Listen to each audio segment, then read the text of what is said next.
quiet on the set. Time to set the makeup. Hey, have you set the table yet? Did you say something? Hello and welcome. In the last video when I was talking about the 3 things that I had learned, one of those things was that a set identity leads to a fixed mindset. And as I was talking it out with you guys, one of the things that came out was nuanced self and how I lack that in my own perception of myself. And so what does that mean exactly? I would say there is a very, very, very wide chasm between how I see myself, and maybe you can relate to this. So I can see myself when I'm doing good things, when I'm right, when I'm in the positive zone. And then all of a sudden it's like there's nothing in between, and it goes directly to the bad, wrong, negative zone. It's like that's all that really exists. I'm either on one side or the other side, and all those in between pieces are not really being considered. So that's what I mean when I say I don't see myself as nuanced. It's either good, bad, right, wrong, etc. One of the things I was considering as I was reflecting on that aha moment that I had last week was, what does it really mean to be nuanced? What does it mean to look at myself in a very complex way and not in a very simplistic way? So I would say this is more along the lines, and I should start by saying that I had to really think about like how I view other people. If I view other people more along these lines of this grayscale and not just the black and white. And so if I can identify how I'm seeing others, then that's exactly what I need to see for myself. A nuanced self is going to recognize and accept these 3 things. At least that's what the 3 things I've come up with so far. So the list may be incomplete. At least these 3 things. The first one being that a nuanced self is good and bad and everything in between. A nuanced self has different degrees of right and wrong. It's not 100% right. It's not 100% wrong. A nuanced self is also going to recognize the complexity of emotions that may occur all at once. Now, this actually happened some time ago. I happened to feel 2 different emotions at once, and it was so confusing because at that point, I could actually identify 2 different emotions at the same time, and it was almost blowing my mind because it's not really something I've thought about or I've considered, and I'm sure it happens all the time. But again, it's not something that I've been focusing on, and therefore things either felt comfortable or it felt uncomfortable, and it was really hard to identify some of those in-between emotions, or even, like I said, 2 emotions at once. What the heck? That is crazy, but it happens, I guess. With a set identity, not only are you unable to recognize the change that is happening within yourself, but you're unable to recognize the variability that you have from day to day, week to week, moment to moment in that complexity. Apparently, I'm as complex as everyone else. On Pinterest, I found this document, no, it's more of a picture, infographic, let's call it that, that was displaying 25 different ways that you can instill a growth mindset in yourself or others. And so as I was looking through those items, there were a few that would be applicable in this situation. So here are the 3 things that I identified. Number 1, learn from your mistakes. And for me, that would be mistakes that directly threaten my identity. Number 2, use positive self-talk. And number 3, accept and embrace my imperfections. Focusing on number 1, I don't want to have the response that I normally have when I make a mistake, and a mistake that affects my identity or how people are going to see me. My immediate response is going to be brush whatever it was under the rug, like, okay, quick, let's forget it, let's just move on.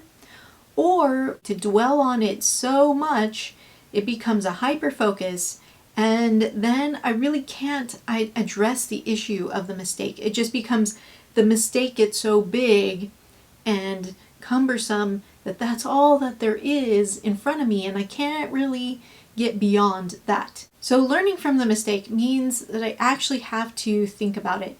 And that is tough sometimes because it is painful, and that means that I might have to dwell in those negative emotions a little bit, but it's also having a bigger perspective on it. So yes, I want to recognize the thing that went wrong, but then I want to put it in perspective of where that fits into the situation. So in regards to number 2, with that tendency to dwell on whatever that negative thing that has happened, I need something that's going to snap me out of it. I actually respond pretty well when I do kind of become the drill sergeant to myself.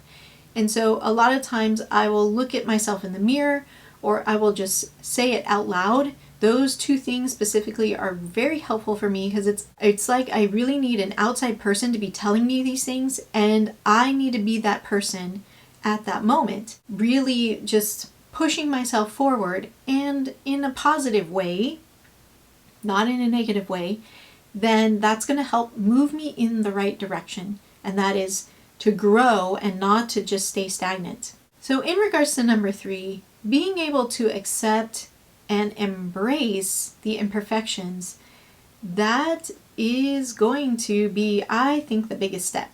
And when it comes to understanding that I am a nuanced person, that I am more than just bad or good or right or wrong, then I start to understand where I fit within the big picture. I'm not a caricature. I'm not just a prototype. I am a real person, and I have complex emotions. I have complex responses to things.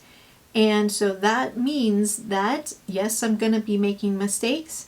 Yes, I'm going to need to learn from those mistakes. And to help me do that will be through positive self-talk. It was kind of interesting because my boss had us choose a word of intent for the year. And I decided that I wanted to pick a word that was not necessarily thought of as positive.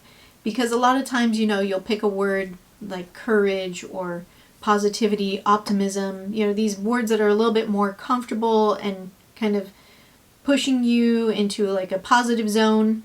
In my mind, I was thinking I need a word that isn't positive, or at least on the surface isn't positive, because I'm always trying to dwell in that positive place and just trying to, when I dip my toe in that negativity, it's always going back to that positive. And so I actually decided to choose the word imperfection. And that sounds kind of weird because my goal is for imperfection at work. And so yes, I guess so, because it's bound to happen, but I really need to accept this negative word, because really, if I think about it logically, it's not negative, it's my perception of it. An imperfection doesn't have to be negative. An imperfection just means that it is not perfect. And when I think about what is perfect in the world,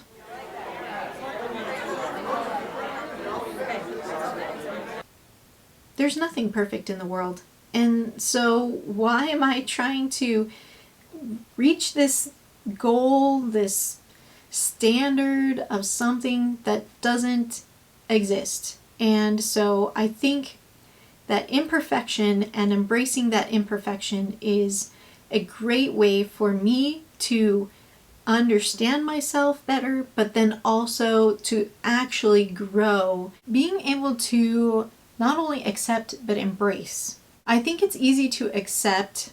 No, I think that's wrong. I'm about to say something that is not correct, because I think it's easy to say I accept my nuanced, imperfect self, but to actually accept it means that it's not just lip service where I'm saying, yes, I accept it. My actions need to speak louder than my words, even to myself. Wow, that's interesting. Didn't really think about it that way. I can't just be telling myself these things too and just moving on, and that seems to be what has been my practice. You're all right now, let's move on. Just say you're sorry and then move on and everything is okay. And it's not really been true. I've not really been trying to accept anything. It's been, what can I do to get out of this feeling that I'm in? What can I do to move past this as fast as possible? And that has really not been beneficial.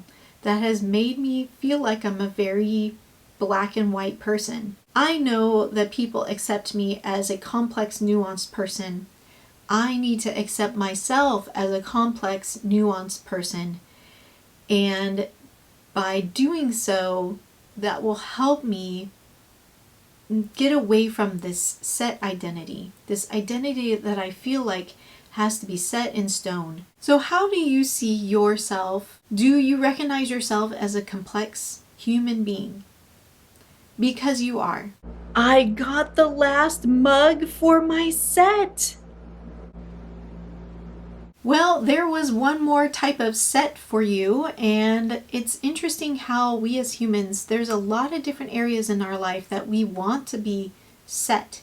And it's not always the same for everybody. Sometimes you want other people to be set, and that's how they are. Sometimes it's ourselves.